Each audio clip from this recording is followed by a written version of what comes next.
A ver, todos sabemos que el color de una flor es como su cartel publicitario, ¿no? Pero, ¿qué pasa cuando a ese cartel le añaden un brillo, un destello que, y esto es lo curioso, podría estar confundiendo justo a quienes quieren atraer, a los polinizadores? Hoy vamos a meternos de lleno en esa paradoja. O sea, ¿por qué arriesgar la claridad del mensaje solo por un poco de brillo? Es que este brillo es increíble, ¿o no? Atrapa la luz, la devuelve y crea un efecto que te deja ¡wow! Uno pensaría que es una ventaja evolutiva clarísima, pero, y aquí viene lo bueno, ¿qué tal si ese mismo brillo que nos parece tan atractivo es en realidad un problema para los insectos de los que depende la flor para sobrevivir? Justo ahí es donde empieza todo el misterio. Bueno, y aquí está el meollo del asunto, el verdadero enigma. Pensemos en algo súper simple, una señal de tránsito. Su color tiene que ser siempre el mismo para que la entendamos al instante. En la naturaleza pasa igual. Pero el brillo es todo lo contrario a ser constante. Cambia con cada movimiento, con cada cambio de luz. Entonces, la gran pregunta es, ¿por qué la evolución se la jugaría por una señal tan poco confiable? Y este es el punto clave, ¿eh?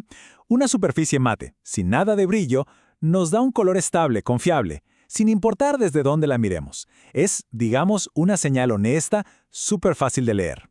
El brillo, en cambio, le mete un flash de luz blanca que puede tapar el color real del pétalo. Y claro, esto nos deja con una pregunta evolutiva fascinante.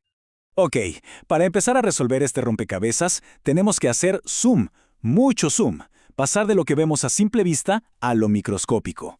Porque la primera pista no está en el color, en los pigmentos, sino en cómo está construida la superficie del pétalo. Vamos a ver cómo un detalle estructural minúsculo, de verdad, es capaz de crear dos efectos visuales totalmente diferentes. Entonces vamos al grano. ¿Cuál es la diferencia física real entre un pétalo mate y uno brillante? Como decíamos, no es el pigmento, es la arquitectura. La respuesta está escondida en la forma de las células de su superficie, a un nivel que no podemos ver. Y aquí la tenemos. Esta imagen nos da la respuesta. Miren a la izquierda. Esas son las células de los pétalos mate. ¿Ven que tienen forma como de conitos? Pequeños conos.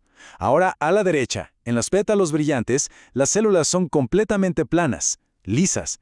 Esa diferencia tan simple, esa forma, es lo que crea dos mundos visuales radicalmente opuestos. Pero a ver, lo verdaderamente genial es cómo estas formas juegan con la luz. Las células en forma de cono, las de las flores mate, actúan como un difusor perfecto. O sea, agarran la luz y la esparcen en todas direcciones. Por eso vemos un color sólido, constante. Por otro lado, las células planas de las flores brillantes son como millares de espejitos diminutos. Reflejan la luz en una sola dirección y ¡pum! Ahí tenemos ese destello súper intenso y que no para de cambiar. Ok, todo esto está muy bien desde nuestro punto de vista, pero ¿y el público al que va dirigido el mensaje? ¿Cómo lo ven ellos? Para saberlo, necesitamos un testigo experto. Y en esta historia, nuestro testigo clave es un polinizador esencial, el abejorro. Lo que hicieron los científicos fue diseñar experimentos para ver el mundo, literalmente, a través de sus ojos. Y aquí lo tienen, les presento al abejorro común. Bombus terrestres, su comportamiento, su visión, ahí están las respuestas que necesitamos. Porque, pensemos esto, lo que para nosotros es pura estética, algo bonito, para ellos es una cuestión de eficiencia y, al final del día, de supervivencia. Y el experimento que montaron fue, la verdad, muy astuto. Crearon flores artificiales, de resina epoxi. Eran idénticas en todo, color, forma, olor, todo. Menos una sola cosa, la textura de la superficie. Unas imitaban las células en cono, las mate, y otras las células planas, las brillantes. De esta forma podían estar seguros de que cualquier diferencia en el comportamiento de los abejorros se debía únicamente al brillo. Y atención, porque el primer resultado fue inesperado. Con las flores azules, los abejorros que nunca habían visto una flor, los novatos por así decirlo, prefirieron de lejos las superficies mate. Pero con las flores amarillas les dio igual. ¿Por qué? Bueno, parece que el destello blanco del brillo es mucho más notorio, casi molesto, sobre un fondo oscuro como el azul. En cambio, sobre el amarillo, que es más claro, como que se camuflajea un poco más. Así que con estas pruebas de comportamiento en la mano, el veredicto sobre para qué sirve el brillo empezó a aclararse. Y les adelanto algo, la respuesta no es un simple ¿es bueno o es malo? No, es algo mucho más complejo y la verdad bastante elegante. Esto nos trae de vuelta a la pregunta del millón. A ver, si los abejorros parecen preferir lo mate, al menos a veces, ¿por qué diablos evolucionó el brillo? ¿Cuál es ese as bajo la manga? Esa ventaja oculta que hace que todo valga la pena. Y aquí tenemos la primera parte de la respuesta. No hace falta entrar en los detalles del gráfico. Quedémonos con el mensaje principal. A la distancia, las flores brillantes se detectan mucho mejor. Ese destello funciona como un faro en medio de un paisaje verde. Es un grito visual que dice, ¡hey, por aquí! Aquí hay comida a cualquier polinizador que ande volando cerca. Claro, pero ese faro tiene un precio. Y es alto. Una vez que el abejorro se acerca, el brillo se convierte en un problema. Lo que nos dice este otro gráfico es que, de cerca, les cuesta un montón distinguir el color exacto de una flor brillante.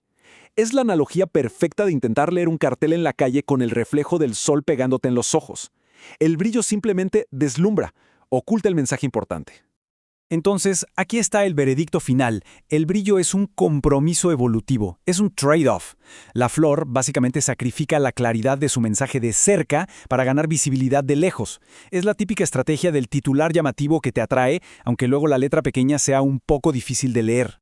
¿Y por qué importa todo esto? Bueno, porque va mucho más allá de ser una simple curiosidad sobre flores. Lo que revela es una tensión, una lucha fundamental en cómo funciona la comunicación en la naturaleza. Nos ayuda a entender por qué el mundo que vemos se ve como se ve. Y ojo, que esta estrategia no es algo raro, no es una casualidad. Si vemos el árbol familiar de las plantas con flores, nos damos cuenta de que el brillo ha aparecido una y otra vez en ramas que no tienen nada que ver entre sí. Esto tiene un nombre, evolución convergente. Es cuando la naturaleza, por caminos totalmente separados, llega a la misma solución. Y esa es la prueba definitiva de que ser brillante, con todo y sus problemas, de alguna manera funciona. Porque esa confusión de cerca tiene consecuencias muy reales. Para el abejorro es tiempo y energía perdidos, lo cual es carísimo. Y para la planta, el riesgo es que su polen termine en la flor de una especie totalmente diferente. Y eso, en términos reproductivos, es un desperdicio gigantesco, es un fracaso. Y con esto cerramos el círculo. Entender este trade-off nos explica por qué la gran mayoría de las flores evolucionaron justo en la dirección contraria. ¿Por qué tienen esas células en forma de cono? Pues para crear superficies mate. Para la mayoría, parece que la estrategia ganadora es asegurar que el mensaje de cerca sea cristalino, incluso si eso significa no gritar tan fuerte desde lejos. Al final, todo este dilema de la flor brillante nos deja con una pregunta que va mucho más allá de las plantas y las abejas. ¿Qué es más importante para sobrevivir, ser visto o ser entendido? La evolución parece decirnos que no hay una respuesta única, que dependiendo del contexto, a veces la mejor estrategia es gritar para que te vean desde lejos y otras es susurrar con una claridad perfecta para que te entiendan de cerca.